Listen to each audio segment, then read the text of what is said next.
Good evening, and thank you for joining us tonight. Before we go on our show tonight, we only have 30 minutes with Marina Davis tonight. But we're going to turn the table over to Marina Davis. She will sing it live, then I'll pray, and then we go on with our program. As for right now, let's hear Marina Davis. Thank you. Good evening, everybody. Good afternoon, everyone all over the world. This song is called Thank You because I just want to give thanks and praise to our great God today because He's wonderful. Amen. Thank you, Lord. Hallelujah. You've been so good to me. Thank you, Lord. Hallelujah. I'm grateful for my blessings. I'm grateful for my struggles, trials and tribulations I've been through. I've realized no one can love like you do. Thank you, Lord, hallelujah. I feel your presence near. Thank you, Lord, hallelujah. I won't hold back my tears. I gave you my trust, and you took me out of the dark rain. I know I've survived it. I give you the praise. Amen. Father, when we look at the stars and the moon and the sun, all the creation, who are we that you love us so much? Father, tonight, we just want to come to you in this very, very special time to bring to you what we are going to share tonight with your people. Father, help us. Wisdom and knowledge that only comes from you. You may speak tonight in Jesus' name. Amen. Amen. Good to see you. Good to see you too. But first of all, I would like to thank to our audience who joined us tonight. Well, thank you for coming on. Thank you for sharing this time with us. And we love you all. And remember, This is your show. We only here as a symbolic of who you are. And we love to be with you tonight. We only have 30 minutes with Marina Davis. And then next week, we're back to the full hour. But as of right now, Marina Davis, how are you doing, sister? Oh, wow. You know, the last 2 weeks have been a real stretching of my spirit. You know, when God says he's going to expand your tents, he doesn't, you know, if we think of anything that requires expansion, it's uncomfortable. You know, it's uncomfortable, it's scary, it's full, you know, I've been full of fear. But the great thing is that when you've walked with the Lord for so long, you know that fear is a good thing. It means that he's bringing you to a breakthrough, and you need to be bold and brave when you're coming to a breakthrough. So this is the season for me in the last 2 years has really been about feeling the fear of my calling. You know, of upping the level in my ministry, of upping the level in my business, upping the level in my servanthood, feeling the fear of that, but doing it anyway. And the more that I do it, and the more that I action and I obey what God has put in my heart, the fear decreases, you know, and the confidence, you know, comes up. But it's great. I think we fear so much that we forget fear is a good thing. Being uncomfortable is a good thing, because being uncomfortable causes me to stay humble, because then I have no confidence in myself, because I don't believe in myself. I don't have confidence in myself, but I have confidence in the vision and the plan that God has put in my heart. And so only my confidence can be in the Lord if I'm ever going to accomplish anything that he's put in my heart. So, you know, it's been a great week of really stretching and really relying on God. And I just like, you know, when you're in this level of covenant where you're speaking things and your dreams that you haven't even spoken out, and then God hands it to you on a platter. God gives it to you. Oh my gosh. It's amazing. This is obedience. This is what the life that he designed for us. And we're too afraid to do it because we're afraid of what people think. We're afraid of failure. And I can only speak from my experience.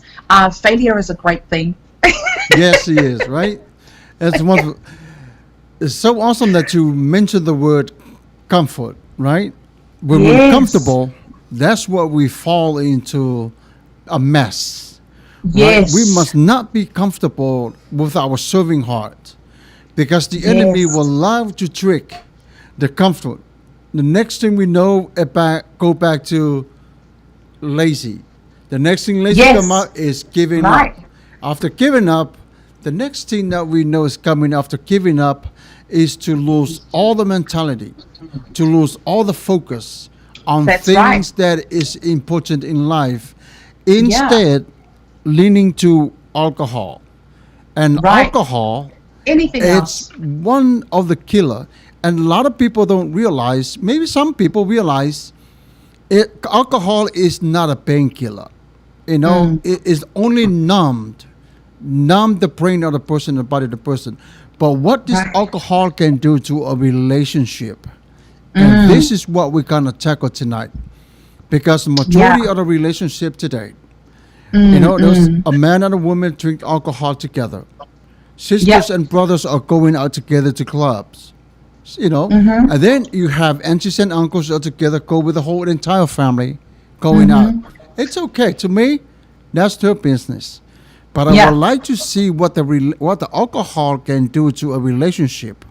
What do you think, sis? What is the best advice from Marina Davis to the alcoholism, the people that are dealing and are going through alcohol trouble, and even families today? Yes. I can share from my experience when I was going through a hard time in my marriage and just in life in general. I turned to alcohol. I turned to the wrong people for advice and for help. And so the very people that were trying to help me, I shut them out because I didn't want to hear it. All I wanted to do was feed my ego, and my ego wanted to shut out not just the voices of failure in my head and my situation that I was in, but also the voice of God, because I knew God was with me the whole time going, really? Do you really want to do that? Do you know what I mean? But I just wanted to shut all those voices out because I wanted to do for me. I wanted to be by myself, and I didn't want anyone to tell me what to do. So in my instance, my alcohol abuse really came from a sense of a few things: emptiness, right? A lack of surrender, but also it came from rebellion, because I just wanted to rebel against the world. I wanted to show to regain control of my life that I thought that I had lost. But the number one thing for me, the reason why I turned to alcohol and I started abusing it was simply because it was easy and it was fun, and I didn't have to deal with my feelings. I didn't have to deal with the consequences of what I'd done to people. I didn't have to deal with the consequences of what was happening within my family and my marriage. Sort of thing. I didn't have to. It was easy. So what that tells me is that the hardest part about my recovery, because I'm not an alcoholic by any means, but there was a few years where I relied on alcohol every single weekend to be able to have a good time, and the reason for that was literally because it was easy. It was easy to access. It was easy to feel good off it. But in my healing process, I realized that the healing actually comes from confronting who you are. What's wrong with you? That's where the healing is. Alcohol allows us not to do that. Alcohol comes between us and our partners because they're trying to talk to us, and we're like, yeah, whatever, I just want to have a good time, sort of thing. And so I've seen it in myself where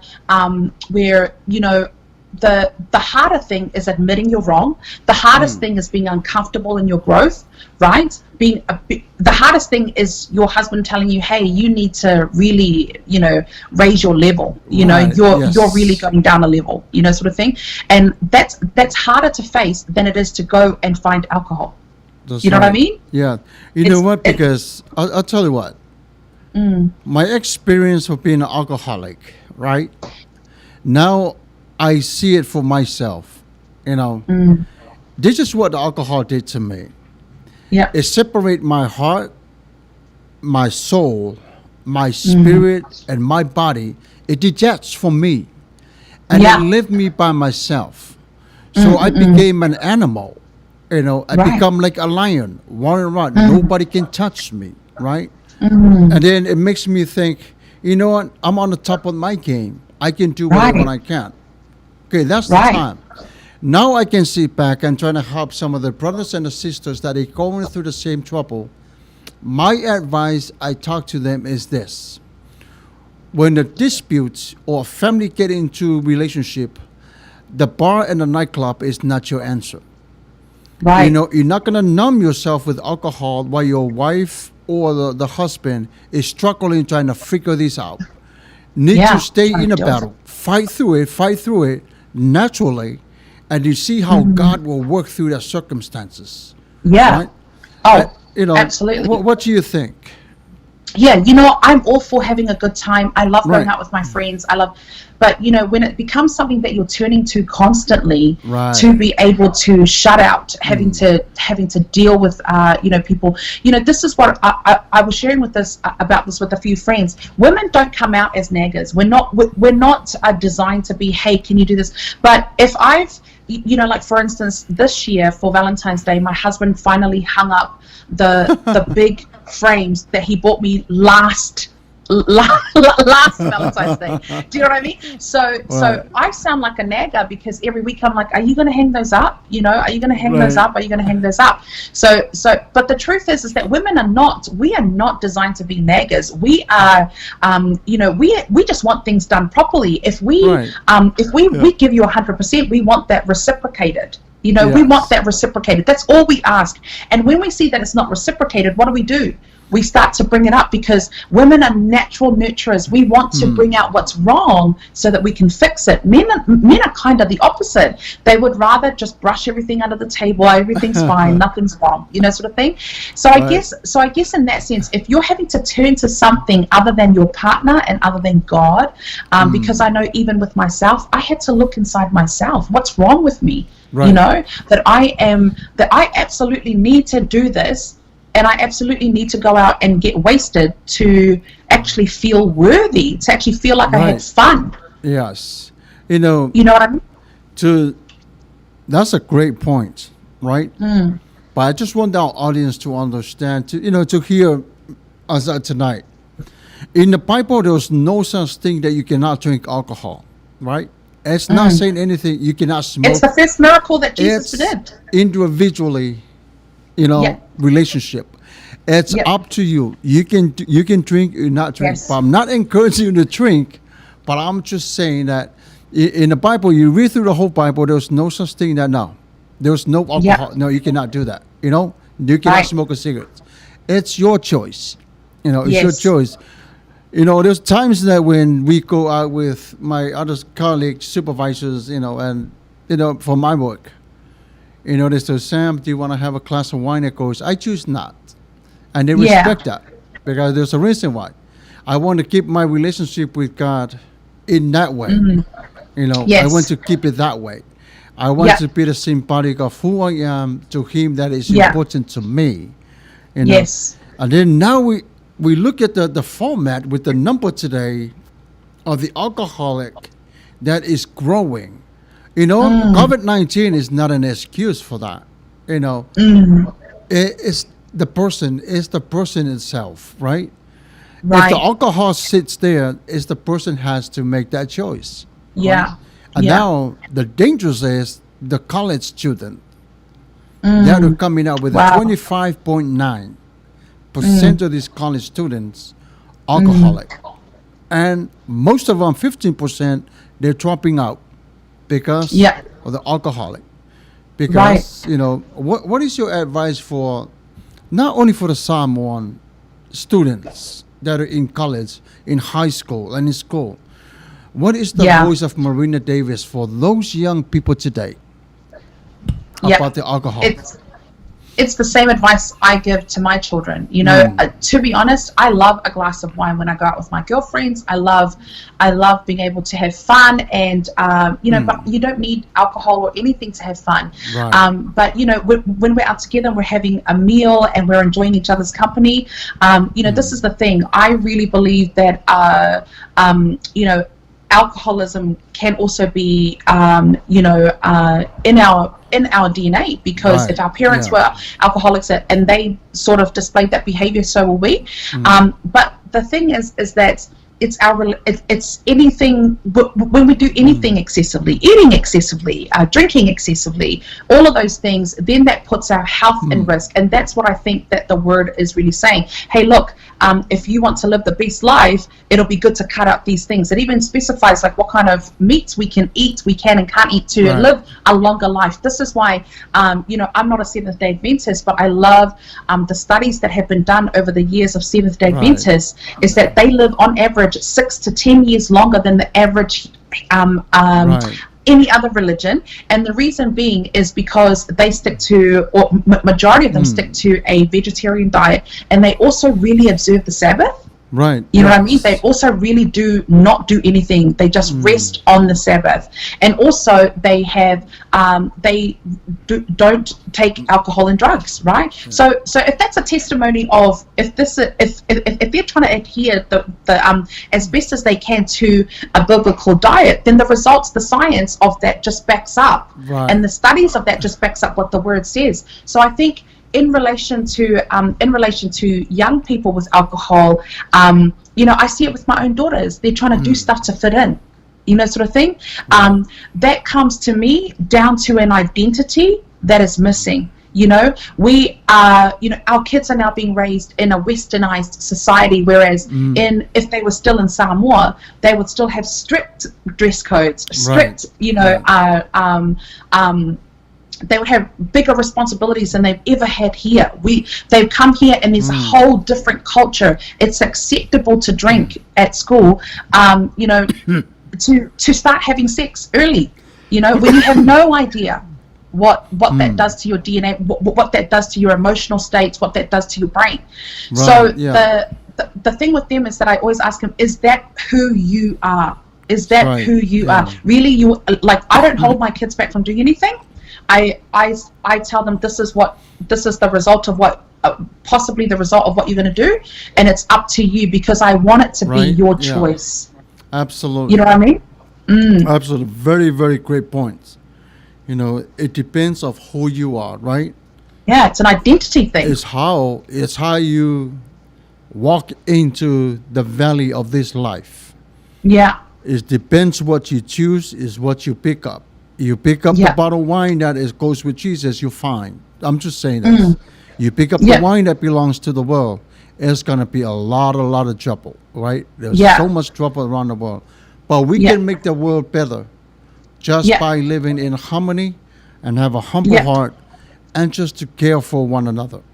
We don't have that much time left, sis. We got 7 more minutes to go with it tonight. Let's go to talk a little bit about your teaching, talk a little bit about your talent. Some of our audience, they're joining us tonight. I'm pretty sure they'll like to hear you sing a live song and talk to them and encourage them.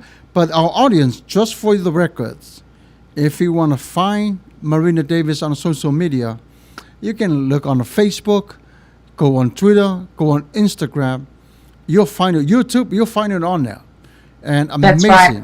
And you can go search her, and then you look at her background, you learn a lot. And also, she teaches kids and anyone how to sing and resurrected their talent that has been buried for a while. Yes. But that's why Marina Davis, she's the best at it. Sis, go ahead and take over. Absolutely. The greatest thing about learning how to sing is that really everyone can sing. You just don't know how to control your ear. You don't know how to control where to push it correctly. So one of the great things that I teach people how to control their head voice, and the head voice is for high notes, right? So we've got a stomach voice for our low notes, our chest voice for our natural notes. And then when it starts getting high, we want to keep the vocal cords together. So in order to keep the vocal cords together, we need to send the air to the face. We cannot keep sending air to here. So the way that we normally sing in our culture, or just basically in general, is to go straight to the throat. So when we sing, come on, baby, let's go. Right? Can you hear that? All of that strain and that pain that's causing, it's immediate damage, and sometimes it's irreparable. You cannot turn it around. The great thing about this technique is I actually teach you how to repair the damage that you've already done in the vocal cords by never damaging them again, and also by keeping them together. So the vocal cords, they sit like this, like this, right? These are the 2 vocal cords. As soon as they open up like this, that's when you're getting higher and you're using your throat voice, right, instead of sending the air correctly to the face, right, they stay together. So when you're doing it through the throat, when you're doing it through the head, they stay together, because we want the vocal cords to stay nicely together, right? Because they need to stay together to vibrate, because remember the vocal cords is at its core, it's just sound, it's just frequency. How do you make sound and frequency? Two things had to vibrate together. So in order to make a really beautiful, clear sound in the head, you need to breathe and push. So I'm going to teach you guys two techniques that help you to get the voice into the head. Okay, so the first exercise is called the hissing cat. Okay, so you're going to take that surprise breath, that big breath, nice and fast, and then you're going to push it into the face. All right, so when you're doing it, I want you to smile. Okay, I want you to do that for me. Good. Okay, don't do this. Don't do this. Okay, don't breathe out of the mouth. You had to push the air into the face. So push it up into the brain. Go for it. Oh, okay. Good. Can you feel how high your tongue is? Oh, okay. Can you feel how high the tongue goes at the back? Yes. Yeah. Okay. So that's actually the key to keeping the voice nice and clear and clean in the face, is that high tongue. So there's several ways you can do it, but this is the easiest to learn. Okay. So this is called speech level singing. It's really, really easy. Okay. So let's do it. Surprise breath and go for it. Push harder. That's it. So see how you're pushing? Okay. Remember that in singing, where you push your voice is where it lands. So if you don't push the voice, it'll always land here. Come on, baby, it's you! Right? But if you take that surprise breath, push it into the face. Come on, baby, it's you! Right? So it's nice and clear when you're putting it into the face. Now, I want you to take note of how strong that push is and also how high your tongue is. Okay? So let's do it one more time. Beautiful. One more time. Oh, wow. Okay, Yeah. good. Smile when you do it. Okay. Now the second is called the Cardi B, and the Cardi B goes stomach then head. Ew, ew. Okay, go for it. Ew. That's it. So do you hear that nasal vibration in there? Right. Right. Did Ty do it? Yeah, he did it. Good, he's got to do it. So, ew. Okay, so see how we're teaching the brain, this is the new process. We're cutting off any usage of the throat. So instead of going, ow, right, we're going, ew, right? We're keeping the voice nicely in here in the head. Okay? And so by keeping it in the head, what's really beautiful about that is that we're keeping the vocal cords together, so we stop damaging our vocal cords and we don't actually let them separate anymore, which is beautiful. Okay? So it takes a while to master, like a couple of weeks, but when you get it, ooh, girl, you got it. Rock and roll on that, right? Yeah.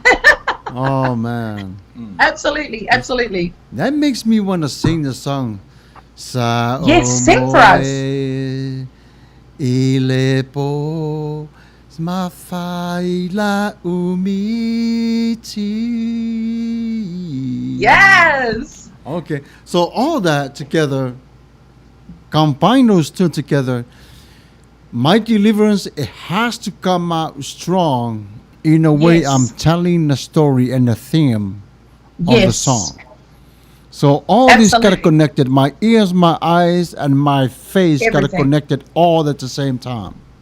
Right? Everything.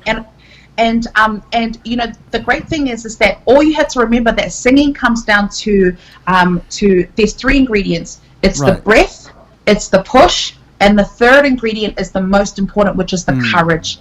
Because a lot of people don't have courage to try it because they're like, oh, I look stupid, I look silly, people are going to laugh at me. You know what? You're never going to excel at anything unless you have the courage to try it. So the great thing is that when my students are doing it wrong, I let them do it wrong, because your brain needs to understand what a mistake does as well. Mistakes are good for you.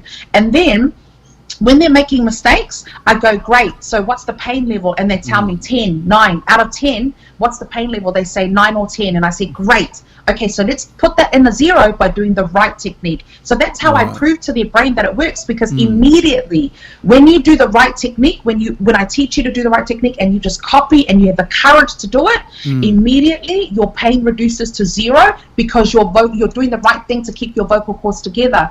When that happens, you should see the face. Oh, I can't believe I can do it, and there's no pain and there's no strain, you know? I seriously have the best job, and that's why I'm just so passionate about teaching people how to do this, because I do it for me, because I see their faces and I go, oh my gosh, I have the best job. So but brother, I do apologize, I have to go. I do have to get going. I've got a family matter to attend to this afternoon. So I do apologize that I have to leave early, everybody. I love you though. Sis, thank you for coming on tonight. Thank you. We appreciate it. We're here. If you ever need anything, thank you. It's your family. Give us a call. Thank you. And we love you. Take care of the family. Ladies and gentlemen, Marina Davis. Until the next time. Good night, everyone. God bless you. See you next all. Friday. God bless. Love you guys. Bye. Bye. Bye, sis. Have a good one.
Just